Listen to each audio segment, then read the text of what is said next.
Ya, Bapak Ibu, saya pikir ya, karena kemarin diumumkan saya sudah was-was. Kan ada puja bakti jam 5 sore.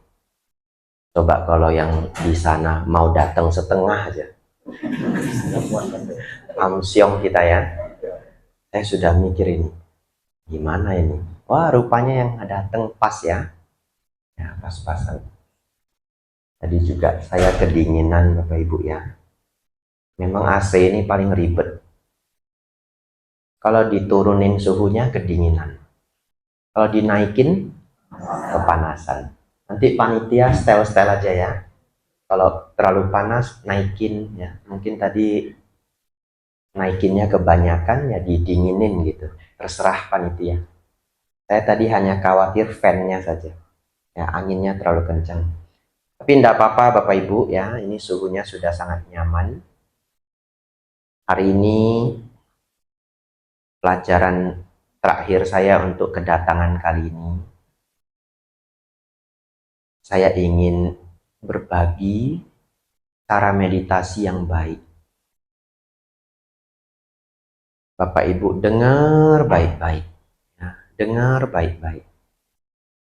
Lalu nanti dipraktekkan di rumah. Yang belum pernah meditasi sama sekali, dengar baik-baik.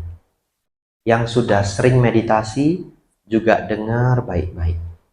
Yang masih malas meditasi pun tidak apa-apa.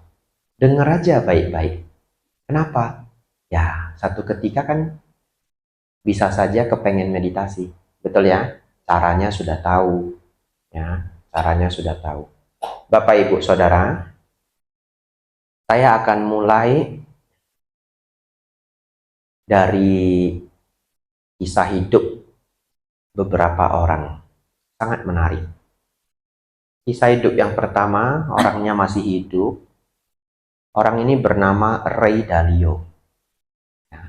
Dia adalah orang terkaya di dunia urutan 50-an. Ya. Dan kekayaan itu dia ciptakan sendiri. Artinya dia bukan generasi ketiga, bukan generasi keempat. Ayahnya seorang penyanyi atau pemain piano jazz. Ya, pemain piano jazz kalau saya tidak keliru. Nah, jadi Anda bisa tebaklah pendapatan seorang piano jazz. Bukan artis. Ya.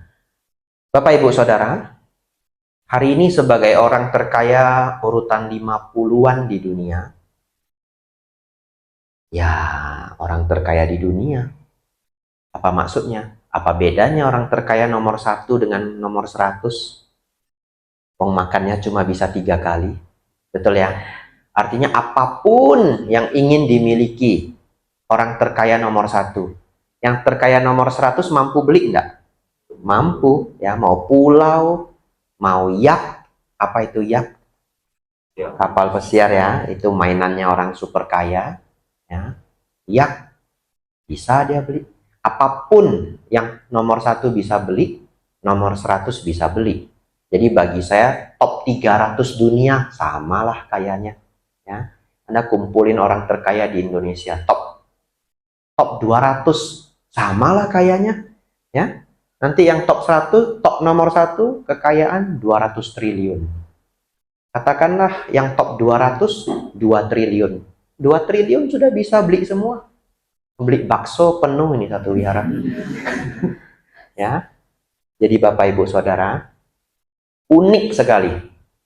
Satu ketika Ray Dalio ini diinterview dan dia kayaknya udah capek gitu. Setiap diinterview pertanyaannya sama, gimana kaya, gimana cara kaya, sampai sudah capek ya.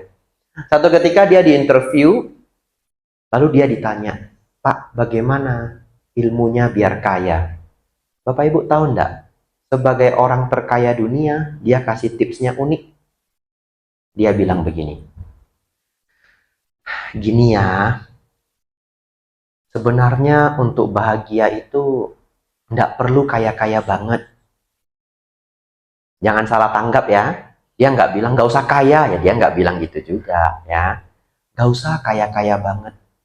Anda tahu enggak? Saat ini saya mampu membeli apapun yang saya mau. Apapun yang saya mau, saya mampu membeli. Tapi setiap harinya bisa dibilang 3 hal yang saya nikmati. Apa 3 hal ini? Satu, saya senang camping sama anak saya. Nah, camping itu bukan ke gunung. Kalau orang Amerika mah camping itu ke taman. Dan taman itu gratis juga. Mungkin di rumah dia ada taman juga. Ya, mereka cuma gerai itu tiker, kayak itu film Mr. Bean, ya. Nah, bawa kotak itu, kotak sandwich, ya. Dia duduk sama anak-anak main-main gitu. Di Indonesia mah kita jarang, ya. Anda cobalah camping di depan itu coba. Tetangga ketawa ya. Kenapa di Indonesia jarang? Mungkin karena kita terlalu panas, ya. Kendaraan yang lewat terlalu banyak. Seperti kalau di luar negeri jalan kaki, ya. Nggak usah yang jauh-jauh. Thailand aja kita jalan kaki kemana-mana. Padahal panas negaranya. Anda tahu kenapa di Indonesia jarang jalan kaki kemana-mana? Deket aja naik motor. Males. Sebenarnya bukan males. Menurut saya, kriminal terlalu tinggi. Cobalah jalan kaki. Ya. Kalau sekarang saya nggak tahu kalau di Palembang. Naik sepeda aja kerampokan Bapak Ibu. Ya. Jadi Bapak Ibu Saudara, kita kembali ke Ray Dalio. Kok jadi cerita kriminal ya? Nomor 1 apa? Camping sama keluarga dia. Nomor 2, reading books. Baca buku. Karena kalau dia tidak belajar sebanyak itu, mungkin hari ini dia bukan tidak mampu mencapai titik di mana dia dapat. Karena bisnis dia itu bisnis yang pakai otak. Bisnis itu kan ada yang pakai koneksi, ya, ada yang pakai sistem. Bisnis dia pakai otak. Ya, dia ngelola keuangan kayak di Indonesia Pak Sandiaga Uno. Ya, jadi dia pengelola keuangan. Nah, jadi dia belajar tidak berhenti. Bapak Ibu Saudara. Yang ketiga, ini klaimnya Ray Dalio. Yang paling dia nikmati setiap harinya, meditasi. Dan Anda nangkap nggak tiga-tiganya itu apa? Gratis. Tiga-tiganya gratis. Jadi akhirnya dia menyadari bahwa setelah dia mampu membeli apapun yang dia inginkan, ternyata keseharian dia kembali pada hal-hal yang nggak terlalu mahal. Makanya setiap saya baca buku Bapak Ibu, yang nggak usah niru saya ya. Karena saya juga lihat Bill Gates, seneng banget baca buku. Dia punya channel. Bill Gates itu yang bikin Windows, Microsoft. Ya, setiap Anda pakai laptop yang bukan Apple, ya Anda pakai sistem dia, Anda bayar ke dia. Anda sudah bayar pas Anda beli laptopnya. Kalau dulu bayarnya terpisah, sekarang bayarnya Windows udah lengket di laptop. Bapak Ibu Saudara, Bill Gates orang terkaya dunia. Dia sangat senang baca buku. Bahkan dia berpikir bahwa kesedihan dia salah satu adalah umurnya terlalu pendek untuk membaca semua buku di dunia. Dan setiap bulan dia itu keluarin video buku terbaik bulan ini. Seneng dia bikin YouTube. Nah, Anda cari dan nanti channelnya ya. Anda lihatlah kalau konglomerat bikin YouTube gimana. Seru. Editingnya sudah kayak animasi-animasi mahal begitu. Nah, duitnya banyak. Jadi Bapak Ibu Saudara, setiap saya baca buku, ya saya merasa juga orang terkaya di dunia. Bahwa mereka lakuinnya sama, begitu ya? Baik Bapak Ibu Saudara. Ray Dalio mengklaim meditasi. Kita geser ke orang lain yang sebenarnya ingin saya ceritakan kemarin, tapi waktu tidak cukup. Robert Greene. Tidak usah kenal, nggak apa-apa. Anggap aja acik sebelah. Ya, anggap aja acik sebelah. Acik Robert gitu. Namanya Robert Greene. Ini orang hebat. Ini adalah orang yang nggak hebat jadi hebat. Ya, nggak hebat jadi hebat. Dia itu kerja tunggang langgang, pindah-pindah kerjaan, kerjaannya tidak tinggi, pernah jadi guru bahasa, supir alat berat, lalu kalau nggak salah bahkan pernah kerja di restoran ya. Kerja di perfilman kalau saya tidak salah, tunggang langgang ganti-ganti kerjaan tidak sukses. Sampai umur 35 dia baru sukses. Dia nulis satu buku, bukunya Goal, jadi bestseller di Amerika. Baik. Ya, silahkan ya. Bapak, Ibu, Saudara. Setelah itu, karirnya terus melesat. Dia nulis 7 buku sejauh ini, semuanya bestseller dunia. Sekarang dia sudah umur 50-an, hampir 60. Sehebat apa dia saat ini? Dia adalah penasehat untuk beberapa presiden di dunia. Sehebat itu dia. Nggak mau ngasih tahu presidennya siapa. Juga penasehat untuk beberapa artis Hollywood. Nah, yang ini ketahuan satu. 50 Cent. Ya, penyanyi rapper sangat kaya raya di Amerika, namanya 50 Cent. Karena satu ketika 50 Cent itu ditanya, siapa orang yang paling berpengaruh dalam hidupmu? Dia sebut Robert Greene. Baik, Bapak, Ibu, Saudara. Robert Greene mengaku selama 14 tahun terakhir, dia setiap hari meditasi, tidak pernah putus. Kenapa? Karena itu sangat membantu hidupnya. Ini klaimnya seorang Robert Greene. Ya. Dia meditasi dengan teknik meditasi Zen. Yang mana meditasi Zen itu nanti tekniknya akan sangat mirip dengan yang kita pelajari di Theravada. Sangat mirip. Karena Zen itu artinya jana. Ya, Zen itu bahasa Jepangnya, bahasa Palinya jana. Jana ke Mandarin jadi Chan. Lalu ke bahasa Jepang jadi Zen. Ke bahasa Korea jadi Seon. Ke bahasa Hokkien jadi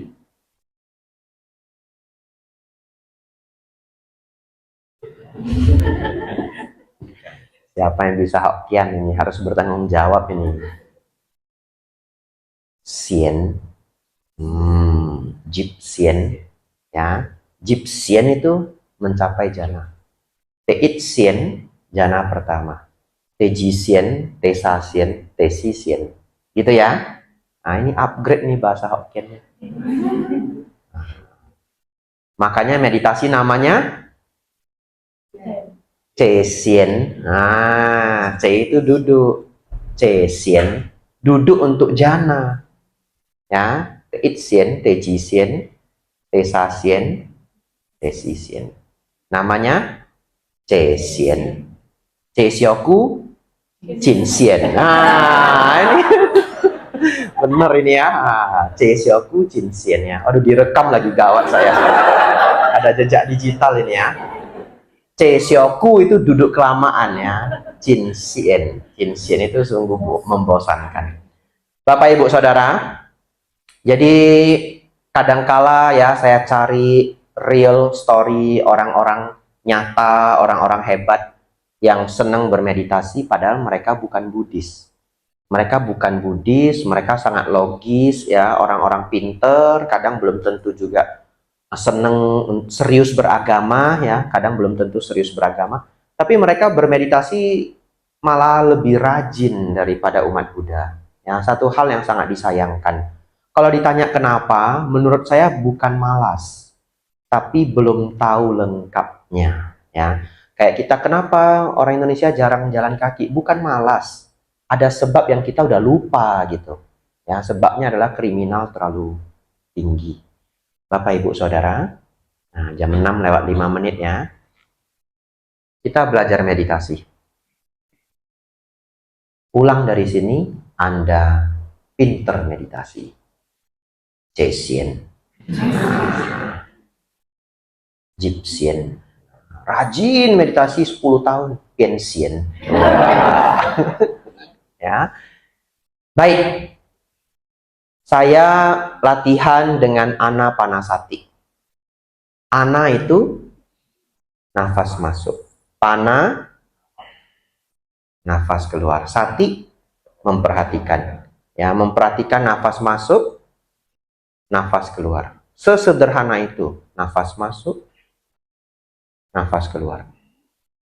Baik.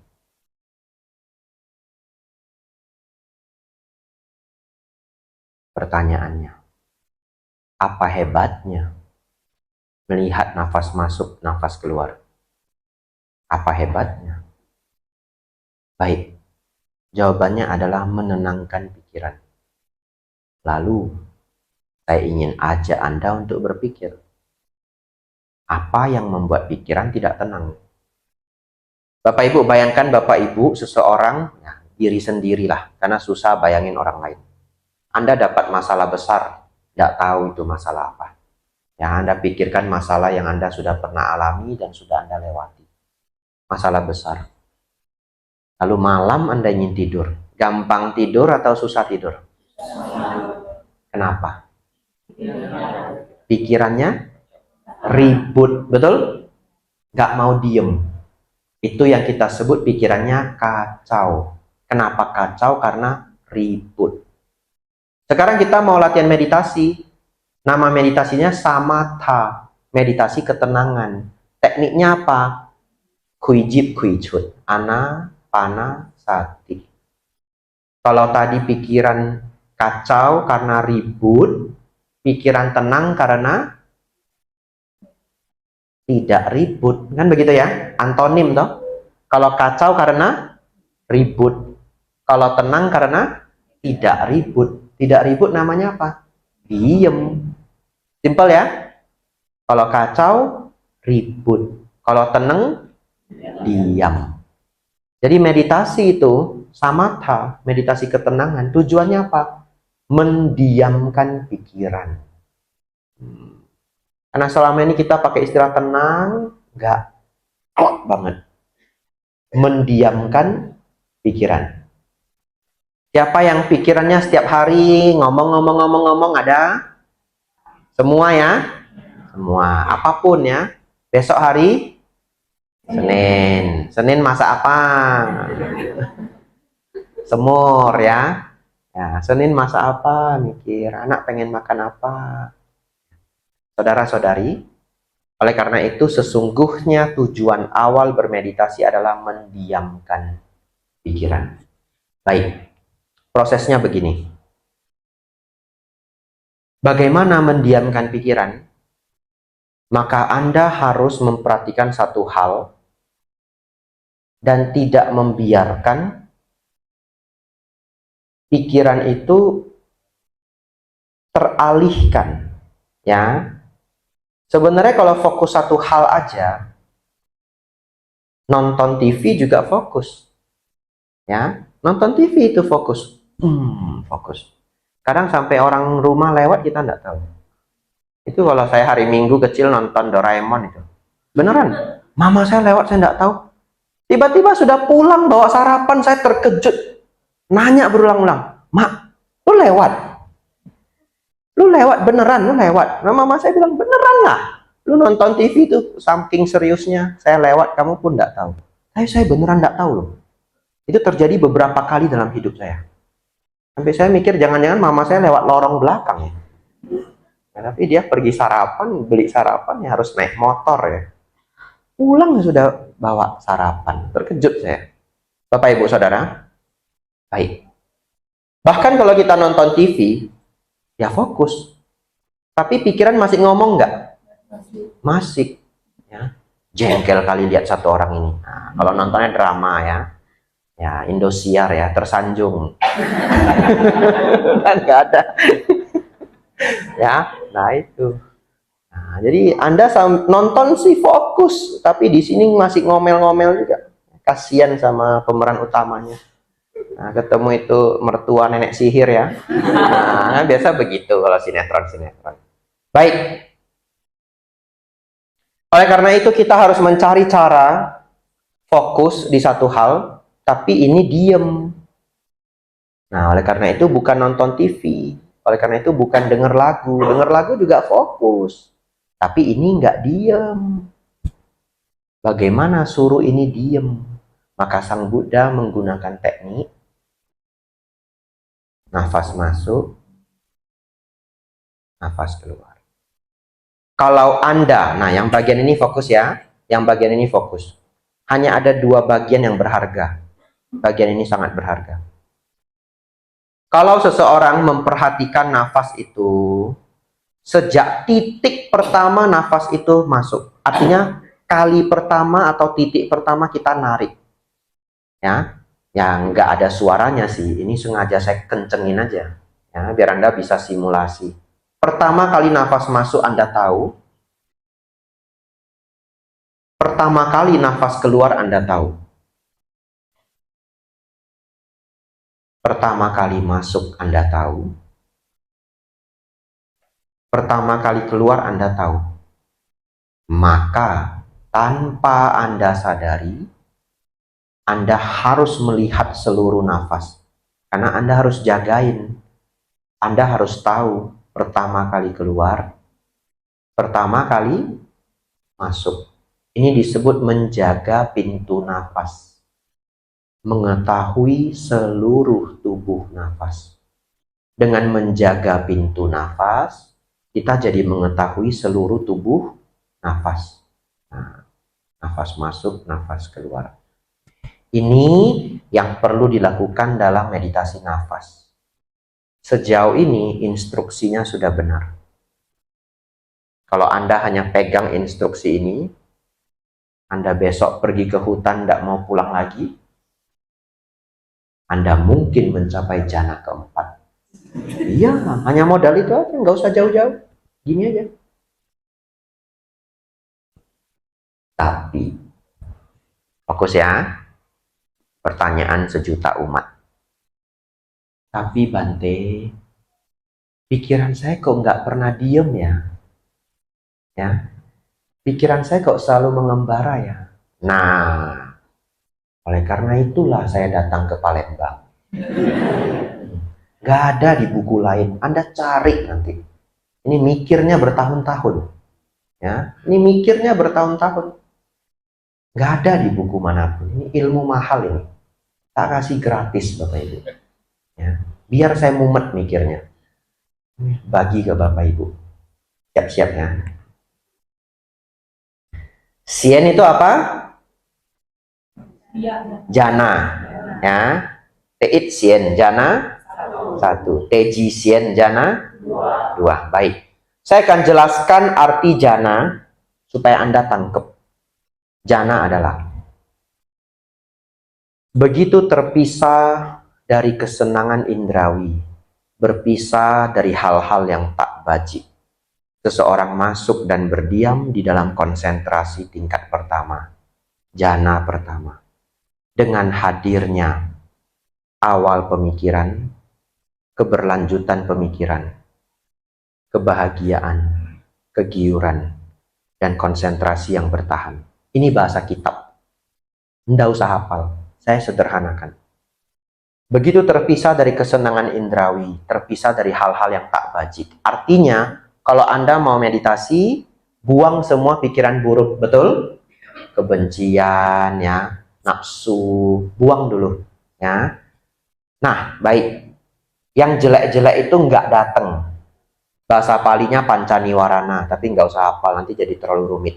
Ya, pokoknya kalau mau duduk meditasi, nggak boleh benci, nggak boleh nafsu, nggak boleh males, nggak boleh ragu, ya. Pikirannya jangan sedang terlalu kacau, banyak masalah juga sebenarnya nggak bisa meditasi.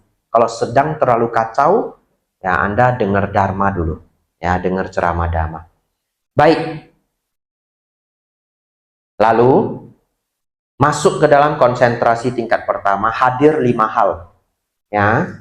1, awal pikiran. 2, keberlanjutan pikiran.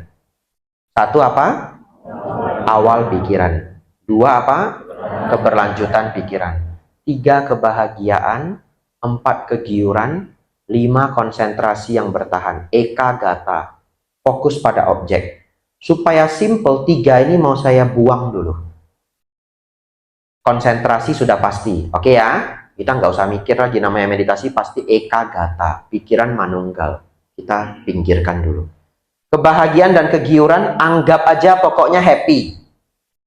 Dua-dua ini kebahagiaan. 1 sukha, 1 piti. Meditasi muncul kebahagiaan. Oke? Kita pinggirin dulu.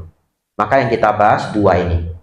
Awal pikiran dan keberlanjutan pikiran. Apa sih ini Bante? Baik. Awal pikiran itu adalah pikiran yang pertama kali muncul. Anda duduk, tiba-tiba muncul besok hari Senin. Itu awal pikiran. Bahasa Palinya disebut witaka. Nggak usah hafal, nggak apa-apa. Pikiran itu lucu. Kalau muncul satu, dia beranak pinak. Satu jadi 5, 5 jadi 10, 10 jadi 1000. Besok hari Senin. Coba, tak tungguin 2 menit. Pasti keluar macam-macam. Keluar ya? Nah, ini saya sudah keluar. Pulang besok saya ke Mendut. Wah, bahagia saya. Ini sudah muncul ini. Ya, pesawat jam 9. Ini muncul ini. Ah, tiba-tiba muncul nih, ketemu Bante Panyawaro. Ini muncul nih. Nah, muncul lagi nih, gawat, belum kasih tahu supir. Saya beneran belum kasih tahu Pak supir. Nah, ini muncul terus. Pikiran awal beranak pinak. Setuju? Setuju ya? Baik. Pada jana pertama, witaka dan wicara melemah. Itu kuncinya. Hafal dulu ya. Jana pertama apa? Witaka wicara melemah. Witaka wicara melemah. Kalau hasilnya bahagia dan konsentrasi, udah kita skip dulu. Pastilah meditasi bahagia dan konsentrasi. Jadi kunci jana pertama adalah witaka wicara melemah. Kalau Anda dapat problem, dikejar korteks, yang nggak ngerti nggak apa-apa ya. Yang nggak ngerti selamat ya, Anda nggak stres ya. Karena saya dihubungi umat juga, Pak Ante saya stres. Nah, enggak apa-apa ya, sabar. Baik ya, dikejar teks ya. Nah, Anda pusing. Kalau Anda dikejar KPR, ya lebih gawat dikejar pinjol. Tapi orang Palembang nggak ada lah dikejar pinjol ya. Apapun masalah Anda, dimarahi bos, barang nggak keluar, apapun itu. Witaka wicara apa? Menguat. Itu kuncinya Anda dapat ya. Witaka wicara menguat. Saya sengaja ngulang-ulang supaya hafal ya. Kalau nggak nanti minggu depan lupa. Kalau saya giniin terus ulang-ulang, tahun depan masih ingat. Jana pertama witaka wicara melemah. Kalau stres witaka wicara menguat. Wah, jago ini. Lanjut jana kedua. Siap-siap ya. Begitu terpisah dari kesenangan indrawi, terpisah dari hal-hal yang tak bajik, seseorang masuk dan berdiam di dalam konsentrasi tingkat kedua atau jana kedua dengan lenyapnya awal pikiran dan keberlanjutan pikiran. Seseorang masuk dan berdiam di dalam kebahagiaan, kegiuran, dan kemanunggalan pikiran. Apa jana kedua? Lenyapnya witaka dan wicara. Saya ulangi, apa jana kedua? Lenyapnya witaka dan wicara. Anda tahu nggak artinya? Artinya kalau Anda masuk jana kedua, pikiran ini diam total. Katakanlah 2 jam. 2 jam pikiran itu diam total. Anda tidak pernah merasakannya seumur hidup. Kalau pikiran Anda diam itu paling 1 menit, paling 3 menit, paling hebat 5 menit sudah terkejut-kejut. Karena 5 menit saja pikiran Anda diam itu kebahagiaan luar biasa. Lalu Anda bangun, Bante, saya sudah dapat PT, Bante, jana keempat. Ya, baik apapun itu. Tapi kalau seseorang capai jana kedua, pikirannya diam selama berjam-jam. Sang Buddha tidak buat standarnya berapa jam. Nah, kita bayangkan aja berjam-jam. Begitu ya? Baik. Ujian ya. Ujian dadakan. Kalau ada orang nanya ke Bapak Ibu, Pak, Bu, kenapa ya saya meditasi kok pikiran saya tidak bisa diam? Apa jawabannya?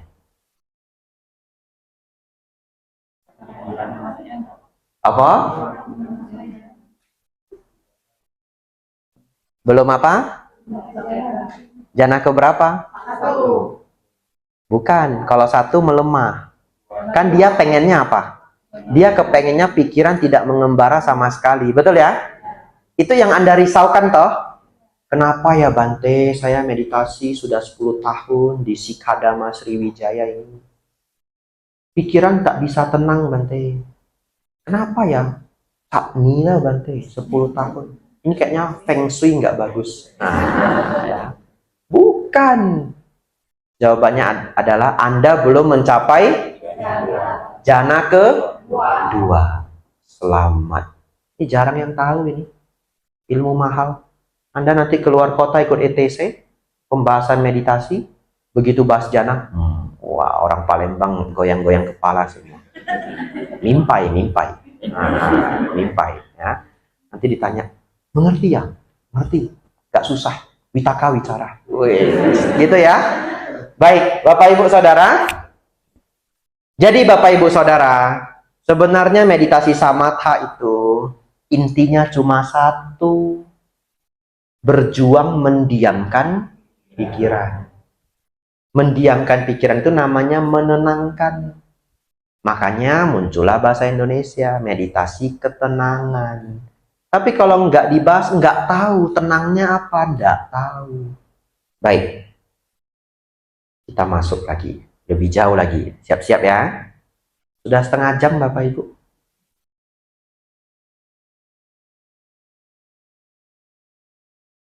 Oleh karena itu,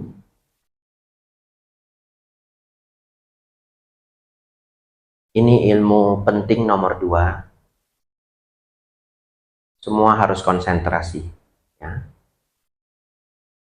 Ada 3 kondisi ketika kita bermeditasi.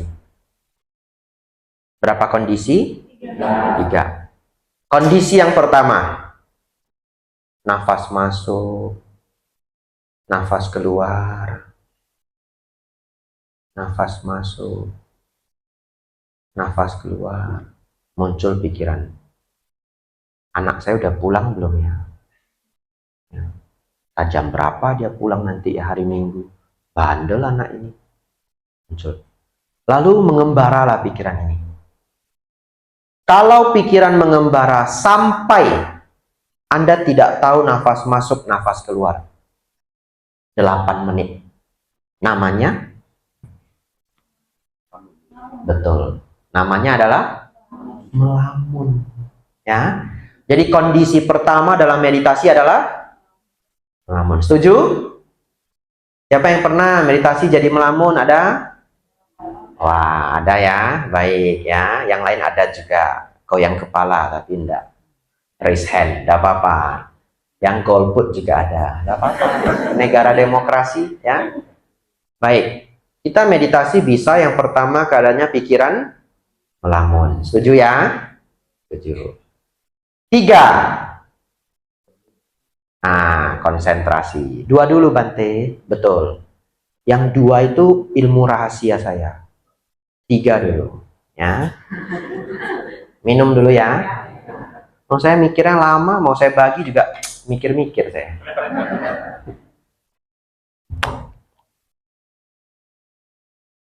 Oh, sudah ada. Ya, enggak apa-apa.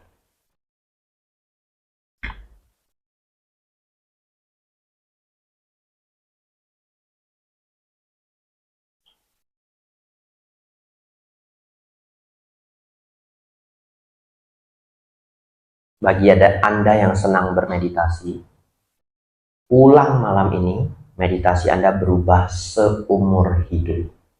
Itu tantangan saya. Ya, nggak percaya ikut sampai habis. Nomor 3. Kondisi jana kedua. Betul ya? Pikiran tidak mengembara sama sekali. Kalau nomor 1 kan ngembara, nggak pulang-pulang. Kalau ini pengembaraannya hilang. Awal pikiran lenyap, keberlanjutan pikiran lenyap. Ya. Jadi di pikiran kita itu ada 2 hal. Ya. Anak-anak keluar masuk nggak apa-apa. Bapak Ibu konsen ke saya. Ya, namanya anak-anak wajar. Yang penting tetap konsen ke saya. Nanti ada yang telat masuk nggak apa-apa. Ya, konsen ke saya. Baik. Nah, lupa ini. Diabetes juga saya ternyata ya. Baik. Bapak Ibu bayangkan, di dalam pikiran kita itu ada dua hal. Satu, bagian yang ngobrol. Satu, yang mengeluarkan gambaran. Betul? Coba, bisa nggak bayangkan ada seekor kuda putih? Bisa? Bisa ya, itu bagian visual. Ya. Tapi kalau saya nanya Anda 4 tambah 4, ada yang jawab di hati 8. Nah, itu bagian audio. Anda ngobrol dengan diri sendiri, audio visual muncul. Baik, audio saya sebut suara hati. Visual saya sebut gambar pikiran. Bapak Ibu Saudara, pada saat kondisi ketiga adalah suara hati dan gambar pikiran ini tidak muncul sama sekali selama berjam-jam. Yang kita sebut jana kedua. Kondisi ketiga. Kondisi pertama melamun. Kondisi ketiga jana kedua. Baik. Bapak Ibu Saudara semua meditator pemula. Bisa enggak capai jana kedua di bulan pertama? Bisa? Enggak bisa. Kalau saya boleh kasih standar ya. Kalau Anda ingin capai jana kedua, saya kasih standar. Ini duga-dugaan saya. Standarnya itu satu hari meditasi 6 jam, 15 tahun. Ya, kalau saya boleh kasih standar. Dari mana saya bikin standar ini? Gak ada. Nebak aja. Tapi karena saya punya kebiasaan, kalau mau belajar sesuatu itu saya tahu ini belajarnya mau berapa lama. Contoh, kalau saya lihat buku, saya bisa tahu ini baca satu halaman 4 menit. Kalau dibaca pelan-pelan. Misalkan buku bahasa Thai. Kalau buku bahasa Indonesia satu halaman 1 menit 15 detik lewat. Saya bisa hitung sampai mau berapa lama ini. Udah kebiasaan, seneng saya hitung begitu. Mau belajar bahasa, ada 10.000 kosakata penting. Tergantung Anda mau belajar sehari berapa jam. Jadi bahasa itu nggak ada standarnya. Kalau ditanya perlu berapa tahun bisa Mandarin, itu pertanyaannya salah. Perlu berapa jam? Kalau sehari belajarnya 1 jam, ya 6,5 tahun. Kalau sehari belajarnya 2 jam, 3 tahunan. Betul ya? Kalau dia mau belajar sehari 4 jam, nah setahun lebih. Makanya jangan heran kalau ada orang bisa 8 bulan sudah cukup menguasai bahasa itu. Bukan dia super hebat, super komputer. Nggak ada, saya belum pernah ketemu. Tapi karena dia sehari belajarnya 6-7 jam. Cuma itu permainannya. Ya, 1, 2, 3, 4, 7. Oleh karena itu kalau saya boleh hitung-hitung tebak-tebakan, Anda ingin jana kedua toh? Tapi jangan jadi sedih ya. Saya pikir Anda meditasi sehari 6 jam. 2 jam pagi, 2 jam siang, 2 jam sore, 2 jam malam.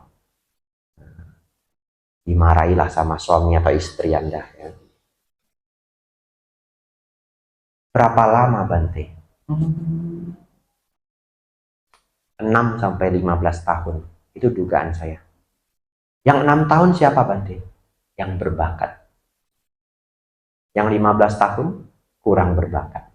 Duga-dugaannya, tapi Anda jangan jadi sedih. Saya cuma 1 jam Bante sehari, nggak apa-apa. 4 kehidupan. Betul toh? Nggak apa-apa, bisa aja kehidupan ketiga ini Anda jadi biku, ya Anda bisa meditasi 4-6 jam sehari. Ya, jadi Bapak Ibu Saudara, memang sangatlah sulit mencapai jana kedua. Oleh karena itu, bagi meditator pemula, Anda berjuang mencapai kondisi kedua. Kan tadi 3 ya? Apa Bante kondisi kedua? Bukan melamun, tapi belum jana kedua. Tapi bukan melamun. Apa maksudnya? Baik. Ini saya perlu Anda konsen. Saya minum dulu ya. Tapi saya perlu Anda konsen. Anda siapkan batin.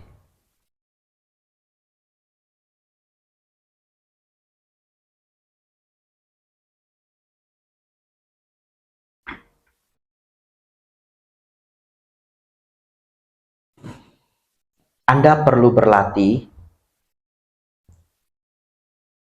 kendati pun muncul suara hati dan gambar pikiran, saya masih mengetahui nafas masuk, nafas keluar. Itu. Saya ulang ya. Kendati pun muncul suara hati dan gambar pikiran, namun saya masih mengetahui nafas masuk, nafas keluar. Artinya apa? Enggak melamun. Tapi bukan fokus sempurna. Unik ya? Melamun enggak? Enggak. Jadi caranya gimana? Anda duduk. Nafas masuk. Nafas keluar. Muncul gambaran rumah Anda. Kalau Anda pelihara anjing yang Anda sayang, muncul gambaran peliharaan Anda. Walaupun gambaran ini muncul, Anda masih tahu. Nafas masuk, nafas keluar. Nggak perlu disebut nafas masuk, nggak ada. Hanya tahu saja, mengetahui.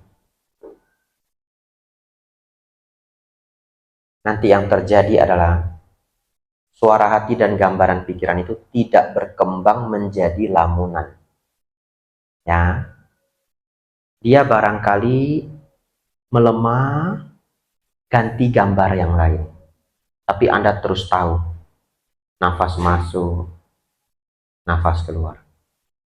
Pelan-pelan mungkin dia berganti gambar lagi.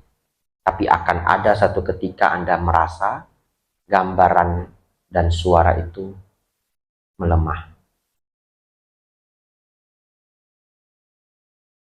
Saya kasih satu simulasi. Lebih nyaman mana Bapak Ibu? Kalau Bapak Ibu mau kerja, anggaplah bikin laporan akhir bulan, atau Anda mau ngitung uang banyak, hasil dagang seminggu, cash. Terserah, Anda pilih mau yang mana. Mau yang cash bantu Acin cari. Ya. Lebih nyaman mana? Kerja di ruangan yang tenang, atau kerja di ruangan yang anak-anak sibuk bermain 3-4 orang? Lebih nyaman mana? Yang tenang. Ya. Pertanyaan selanjutnya. Tapi kalau terpaksa ada anak-anak 3-4 orang terus bermain, terpaksa, Anda bisa kerja nggak? Bisa, dan itu selalu kita lakukan ya. Dulu di rumah bikin PR ya, rumah ya ribut. Ya, orang tua nelpon, ada yang nonton, segala macam. Bisa nggak kita kerja PR? Bisa. Artinya, sebenarnya ada suara hati dan gambar pikiran yang berlalu lalang itu, Anda tetap bisa melihat nafas. Ya. Jadi Bapak Ibu Saudara, Anda harus berandai, Anda harus memahami analogi ini, kendati pun anak-anak bermain, saya tetap bisa hitung ya, pembukuan bulanan. Walaupun tidak sekonsen kalau yang pertama. Tapi kalau sudah terbiasa, pembukuannya benar juga, nggak lari juga. Ya. Jadi Bapak Ibu Saudara, saya membuat analogi itu, nanti Bapak Ibu ketika meditasi, Anda harus tahu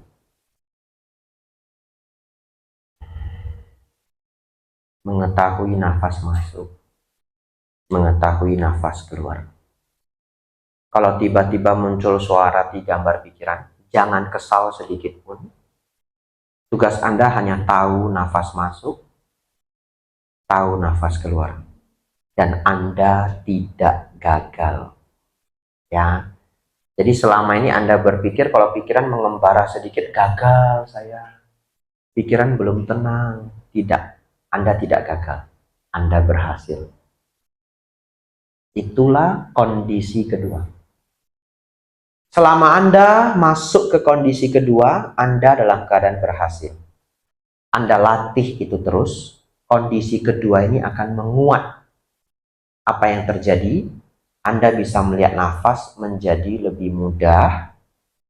Suara hati dan gambar pikiran tadi melemah. Melemah dan melemah. Ini Anda harus tes sendiri. Benar nggak melemah? Ya, Anda duduk.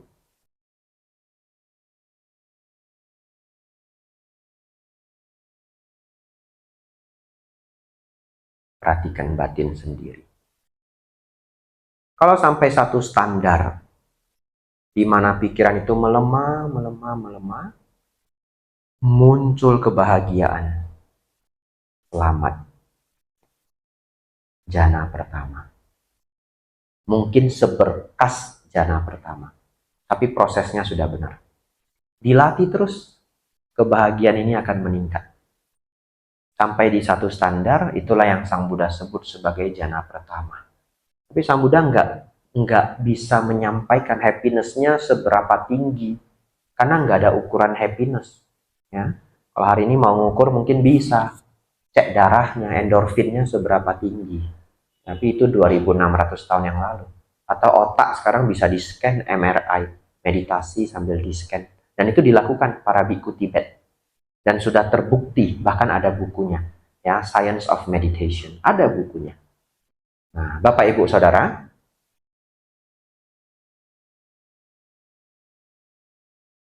ketika ini dilatih terus, nanti pikiran akan menjadi diam, Anda masuk jana kedua. Baik, saya mau stop sebentar. Ada nggak yang bingung atau punya pertanyaan apa?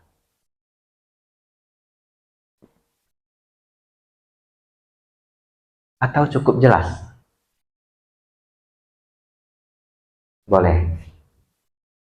Selama ini juga kami biasanya diajarkan untuk memang kita kan fokuskan untuk memperhatikan keluar masuknya nafas dari ujung lubang hidung ini. Dan apabila terjadi sensasi di dalam pikiran seperti yang Bante bicarakan tadi, Bante, seperti yang ada gambaran pikiran atau obrolan hati seperti Bante, jadi kita juga dianjurkan ngapa? Kita juga harus tarik nafas kembali. Kita fokus lagi ke nafas masuk, nafas keluar. Jadi itu dilakukan berulang-ulang. Ya, baik ya.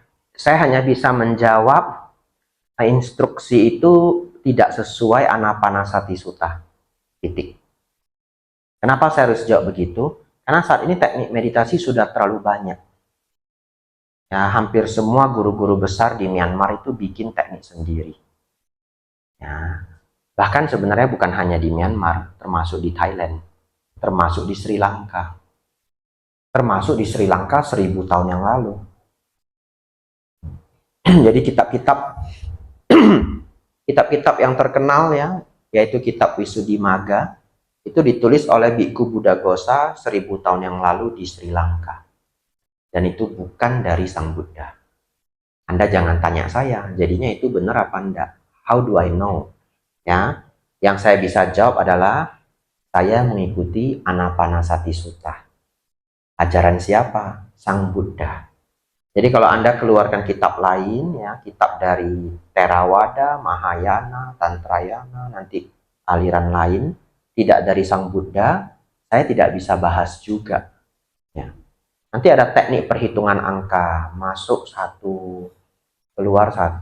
Ya, Thailand masuk Bud, keluar Doho. Bud, Doho. Sangat terkenal. Tapi saya hanya bisa mengatakan silakan Anda explore, tapi saya menyampaikan sesuai Anapanasati Sutta. Ya. Titik sentuh ini juga tidak ada di dalam Anapanasati Sutta. Ya. Tapi beberapa guru sangat terkenal ini ya, beberapa guru dari Myanmar juga ya, yang dulu saya ikuti karena pengalaman hidup saya, mereka meletakkan ada yang di ini, pinggiran hidung, ada yang di sini hidung, ada guru yang di sini, ada yang bahkan kembang kempis perut. Ya. Saya hanya bisa menyampaikan tidak ada instruksi itu di Anapanasati Sutta. Kalau Anda nyaman, silahkan. Karena sepertinya, saya harus pakai kata sepertinya, ya bisa membawa Anda ke jana kedua juga kalau caranya benar. Ya, karena jana kedua itu kan lenyaknya awal pikiran dan keberlanjutan pikiran. Tapi kalau beberapa teknik menurut saya malah mencegah pikiran itu tenang. Kalau Anda melafalkan sesuatu ketika bermeditasi, pikiran Anda tidak akan pernah diam. Setuju ya? Ya, oleh karena itu kalau Anda belajar dari guru-guru yang menyebutkan angka pun, masuk 1, keluar 1, masuk 2, keluar 2. Guru itu pasti akan mengatakan setelah tenang, perhitungan itu ditinggalkan. Tapi sesungguhnya ya yang saya nyaman, setelah saya explore begitu banyak teknik, saya start itu udah nggak hitung.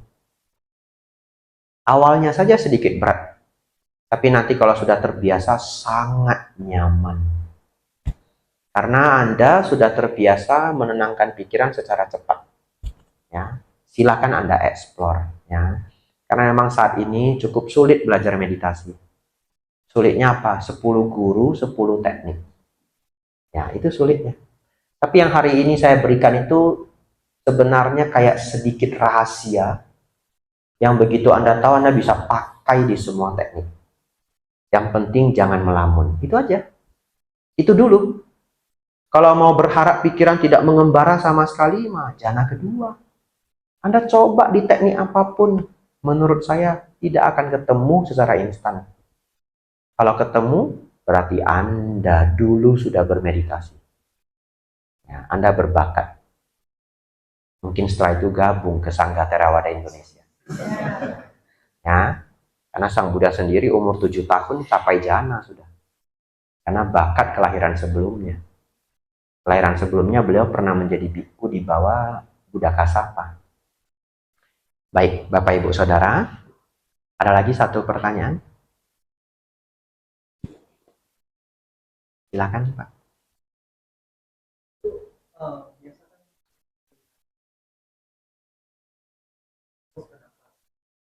Tiba-tiba itu lama di ngantuk. Batasnya itu gimana kan? Baik, ngantuk itu adalah gangguan pemula sebenarnya. Karena meditasi itu belum cukup membahagiakan. Dan itu prosesnya lama. Dalam artian begini, semua orang tahu olahraga itu penting. Tapi kan tidak semua orang rajin berolahraga. Padahal penting. Kapan seseorang bisa rutin berolahraga? Sampai mau dilarang aja udah nggak bisa. Ketika dia merasa bahagia ketika berolahraga dan setelah berolahraga. Dan proses menemukan itu mungkin bisa 6 bulan. Ada orang jogging dia beneran happy. Coba aja orang yang nggak pernah olahraga jogging, mau mati Bapak Ibu. Ya, tapi ada orang dia nggak jogging, dia beneran nggak bisa. Hidupnya itu untuk jogging. Nah, jadi artinya dia melatih berulang-ulang sampai hal itu membahagiakan. Baik. Jadi meditasi untuk para pemula sebenarnya goal Anda itu adalah menjadi bahagia dalam bermeditasi. Itu goalnya. Gak usah cerita jana kedua, jana ketiga, nibbana, masih jauh.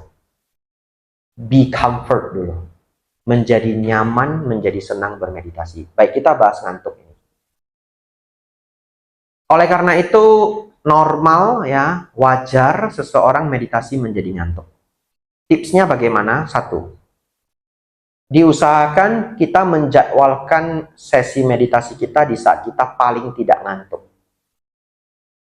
Kapan itu Bante? Baru bangun dan belum makan. Ya pasti nggak ngantuk, mau baru bangun gimana ngantuk? Ya, Anda baru bangun, tapi kalau badannya berbeda ya baik, Anda ganti jamnya. Mungkin sore jam 4 itu Anda paling tidak ngantuk. Boleh. Ya. Masa kita paling tidak ngantuk itu kita jadikan waktu bermeditasi. Nah, kalau Anda semangat 45, biasanya bangun jam 7, besok saya mau meditasi. Sudah ikut kelas Bante Abhijato. Anda bangun jam 3 mau meditasi, mana bisa?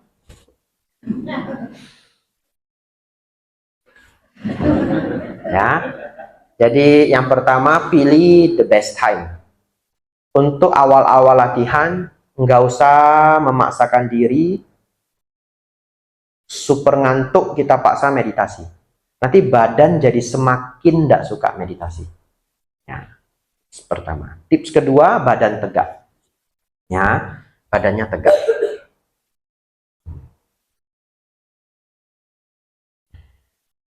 Kalau begini bisa memicu ngantuk. Tegak. Yang ketiga, tegaknya dipertahankan sampai menjadi habit. Yang artinya kalau kita ngantuk pun dia nggak nunduk. Ya, jangan gini meditasi, bad habit, ya kebiasaan buruk. Begini. Kadang saya ngantuk. Kalau di wihara ada jadwalnya. Kalau sedang ikut jadwal, kadang saya ngantuk sekali. Tapi saya tetap begini. Apa yang terjadi? Ya ini dulu waktu wasa-wasa pertama ya, kenangan saya. Wasa-wasa pertama meditasi sangat berat. Kadang ngantuk sekali, tapi saya berusaha tegak. Apa yang terjadi? Ini badan mau jatuh, tapi dia jatuhnya gini. Ya, karena kita mau tegak. Nah, hebatnya, kadangkala 2-3 kali tersentak seger. Nah, hilang ngantuknya. Kadangkala. Kadangkala gimana Bante? Keluar air mata. Ya, saking ngantuknya. Ngantuk sekali. Baik. Jadi tips yang pertama cari waktu terbaik, tips yang kedua tegak, ya. Ya, tips yang ketiga tekniknya benar, ya. Ikut dengerin yang saya sampaikan ini, tekniknya sih nanti sudah cukup baik. Itu saja sih, sisanya harus dilawan. Tidak ada cara lain. Ya, seperti orang yang baru berolahraga, dia datang ke kita, capek, gimana ya olahraga biar nggak capek? Nggak ada. Hari pertama fitness ini, waduh badan sakitnya minta ampun. Lalu ada yang bilang, saya mau fitness tapi yang nggak sakit. Kita cuma bisa kasih dua kata, sabar dan dilawan, gitu ya. Jadi Bapak sabar dan dikerjakan, dilawan ngantuknya, tapi kita atasi dengan tadi, cari waktu terbaik, nggak apa-apa. Coba nanti setelah beberapa bulan, ngantuk itu akan berkurang. Kalau di tempat Acan Bram, beliau buat retreat. Kadang ada orang saking ngantuknya nggak tahan. Tahu nggak Acan Bram bilang apa? Tidur dulu, nanti balik lagi. Ya. Karena mau gimana dipaksa. Ya, ada orang yang kerjanya itu owl, burung hantu. Ya, kebalik jadwalnya. Ya, lalu dia ikut retreat menderita. Ya, Acan Bram sih ngerti. Acan Bram bilang tidur dulu, nggak apa-apa. Nah, nanti mungkin jam 11.30 orang semua sudah tidur, dia baru tegak. Burung hantu toh, tegak dia. Ya, itu ya. Ya, Anumodana. Satu pertanyaan terakhir, silakan Pak. Boleh nanti. Apakah bisa masuk dalam meditasi? Bisa. Awalnya sulit. Jadi tipsnya istirahat dulu. Ya, pulang kerja atau pulang berkegiatan, jangan langsung meditasi. Kalau lelah, rehat dulu, rebahan dulu. Ya, rebahan sampai capeknya hilang, meditasi. Nah, kalau terbawa terus dipaksa, itu bohwat. Jadi kayak duduk Bante kaki kesemutan, dipaksa. Kenapa dipaksa? Gini, kaki kesemutan itu awalnya 20 menit kesemutan. Tapi kalau kita kerjakan terus dia mundur. Ya, hari keempat dia 25 menit kesemutan. Seminggu 30 menit. Nah, kalau Anda duduk terus dia naik terus. Ya, beberapa biku sekali duduk 7 jam. Ya enggak bisa itu kalau nggak latihan, itu naik pelan-pelan. Ya, jadi kesemutannya itu mundur. Nah, jadi saya pikir kalau kita bermeditasi sangat melelahkan, nggak apa-apa, sedikit dipaksa. Apa yang terjadi ketika kita sudah memaksakan diri, semua otot-otot yang membuat badan kita tegak, menguat. Sebenarnya kita tegak begini tuh lelah karena ototnya kerja, megangin badan toh. Ya, lihat kalau orang upacara berdiri bisa pingsan loh. Ya toh? Nah, jadi sebenarnya tegak begini itu melelahkan bagi beberapa otot kita. Gak apa-apa, otot itu akan menguat dalam waktu 2 minggu sampai 1 bulan. Kalau rutin setiap hari. Ya, kalau seminggu 2 kali mungkin sedikit lambat. Itu tips saya. Yang ketiga, ini tipsnya Bante Dhamaudo, beliau sudah meninggal. Tipsnya sih luar biasa bagus. Lim tampuk kopi sing, kata beliau ya. Minum dulu sedikit kopi. Ya, itu tips Bante Damaudo. Nah, yang nggak minum kopi, minum Milo. Ini beneran beliau bilang Milo. Saya ulang ini. Bolim kopi tuh, lim tampuk Milo lah. Bante Damaudo. Ya, ceramah Hokkien yang best of the best. Saya dengerin ceramah beliau 3 tahun lebih. Kepengen berlatih dengan beliau. Waduh, meninggal dulu. Ya, saya mikir saya nanti sudah lewat 5 wasa, sudah bebas ya. Di bawah 5 wasa belum bebas, kemana-mana harus izin. Nah, setelah lewat 5 wasa, bebas, saya mikir mau latihan di tempat beliau. Ya, bahkan dulu saya dari wasa pertama tidurnya papan, nggak pakai kasur. Kenapa? Karena saya dengar dari teman-teman para Bante, tempat beliau itu nggak ada kasurnya. Tidurnya di papan. Saya latihan juga tidur di papan. Nah, jadi saya kasih tahu Bapak Ibu yang belum pernah tidur di kayu, Anda akan sakit 2 minggu aja. Setelah itu nyaman. Nggak kalah sama spring bed yang mahal. Iya. Tapi Anda harus menderita berapa lama? 2 minggu. Sakit sini, sakit sini. Ya, yang mau coba silahkan ya. Ya. Jadi Bapak Ibu, ya itu ya Pak ya. Terima kasih. Ini Ibu silahkan. Kenapa? Wah, hebat sekali. Apa? Iya, baik ya. Bahkan tanpa ditanya pun sudah saya jawab. Lumayan sakti juga ini ya. Bapak Ibu, saya tutup dengan menyimpulkan semuanya. Ya, mungkin 15 menit. Anda konsen, setelah itu Anda latihan sendiri. Ini puja bakti ya Bu ya. Ya, berarti singkat. Setelah itu kita tutup. Jadi sebelum saya simpulkan begini. Saya belajar Dharma itu di umur 19. Sekarang saya umur 32. Berapa tahun? 13 tahun ya. Mungkin bahkan 18-an. Ya, jadi 14 tahun. Buku yang saya baca cukup banyak. Teknik macam-macam sudah saya baca. Ya.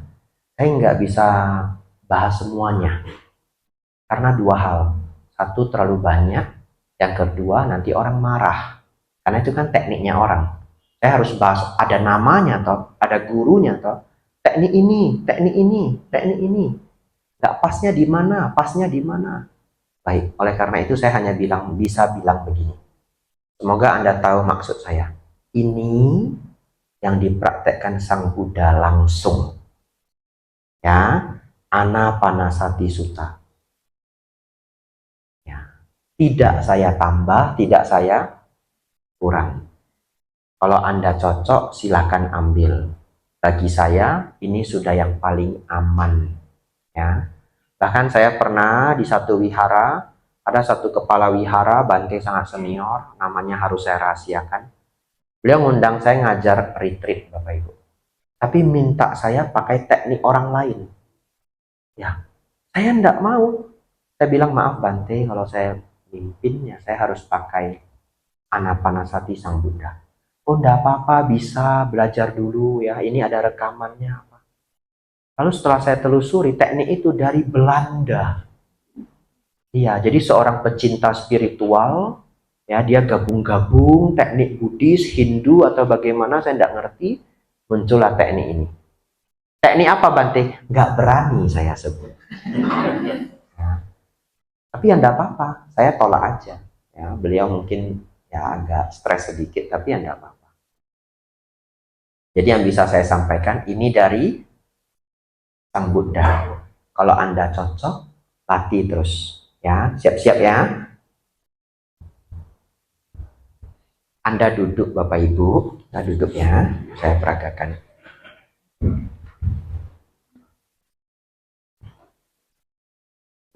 Bagi yang tidak sanggup duduk begini karena umur, boleh duduk di kursi.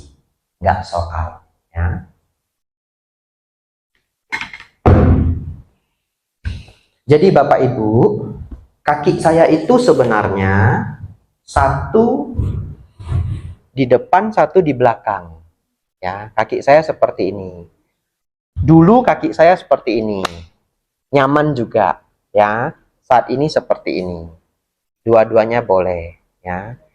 Nah, ada orang yang hebat, lotus, lipat sini, lipat sini. Boleh, ya. Tapi itu sakit banget. Tapi katanya itu kalau sudah terbiasa sangat nyaman. Saya tidak pernah coba, ya. Biasanya itu Bante yang kurus-kurus, Bapak Ibu. Ya, saya bisa begini aja sudah syukur, ya. Nah, biku bule aja nggak bisa gini. Biku bule mereka pakai kursi gitu ditinggiin. Nah, didesain khusus, keren juga. Yang kemarin ke Wat Panana Chat, saya lihat, hebat ini ada kursinya. Ya, orang bule nggak bisa begini. Orang bule itu kalau duduk ini ininya nggak bisa rata, nggak tahu kenapa. Naik. Jadi konstruksinya berbeda mungkin, ya. Baik, Bapak Ibu Saudara, saya seperti ini, ya. Biasanya kiri di depan, kanan di belakang. Tapi itu saya, Anda nggak usah ikut juga. Anda cari nyamannya Anda. Tangan itu nggak soal, ya. Mau gini, mau gini, mau gini. Nggak ada keajaiban di tangan ini, nggak ada. Ya. Saya biasanya kanan di atas, kiri di bawah. Ya. Kadang jempol saya satuin, tapi saya nggak pernah gini, saya jatuhin ke bawah. Kadang jempolnya nyatu, kadang juga lepas. Ya enggak apa-apa. Yang penting relax, ya. Jadi ini. Nah, badan tegak. Saya punya satu kebiasaan lagi. Sebelum mulai saya tarik nafas panjang, relax dan mendalam.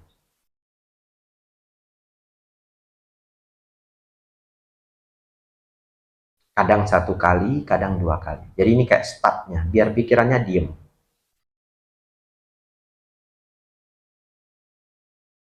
Tidak sekencang ini juga, ya, ini simulasi aja. Lalu Bapak Ibu, saya mulai. Mengetahui nafas masuk, mengetahui nafas keluar. Saya tidak menggunakan titik sentuh. Kalau pikiran, kalau nafas kita masuk, enggak mungkin badan kita enggak tahu. Ya, tidak mungkin. Mana masa nafas masuk badan enggak tahu. Ya, jadi tidak ada titik sentuh di saya. Tubuh hanya mengetahui. Nafas masuk, nafas keluar.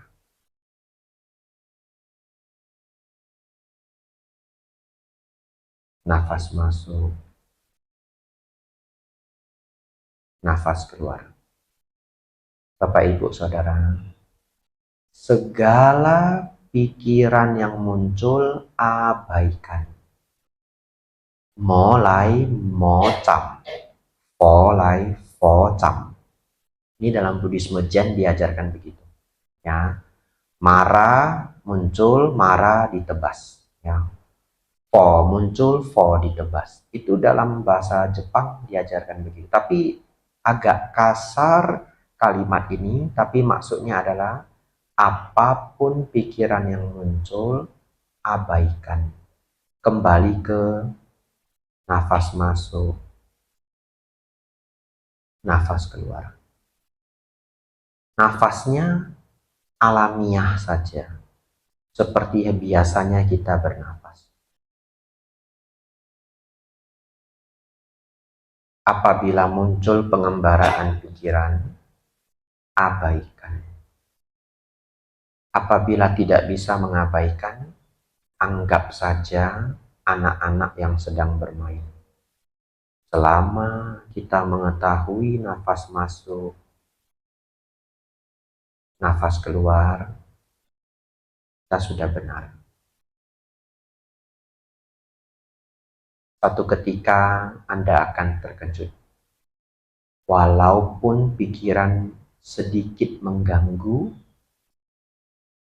ada suara hati, ada gambar pikiran, tapi Anda tetap memegang nafas masuk, nafas keluar,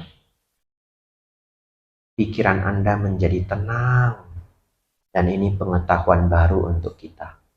Walaupun sedikit diganggu oleh pikiran, saya mampu menenangkannya. Dan seperti itu dilanjutkan. Bapak Ibu silakan buka mata.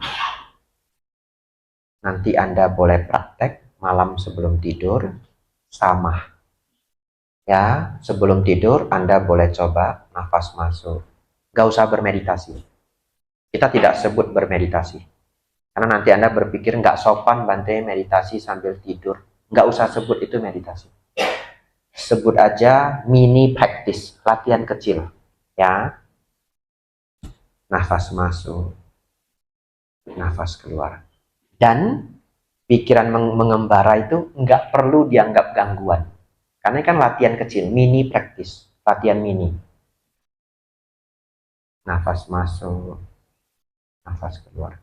Pikiran muncul, nggak apa-apa, sama sekali nggak apa-apa.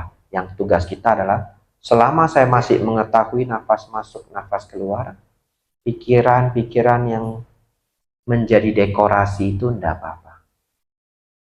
Anda mudah-mudahan bisa nangkep yang saya maksud. Anda tetap bisa rileks walaupun ada gambar pikiran. Jawabannya selamat. Anda menemukan satu skill baru.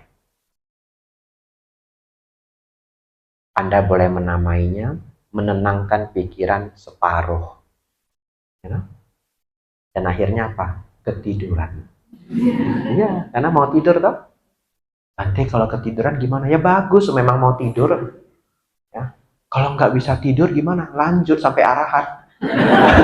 Ya. Itu win-win solution. Ya, itu hebat banget itu. Makanya kalau malam nggak bisa tidur itu aja. Kalau ketiduran, bagus. Nggak ketiduran, arahat.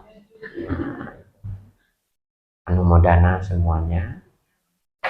Semoga membawa inspirasi untuk Bapak Ibu semuanya. Sabi sata, bawantu, sukitata.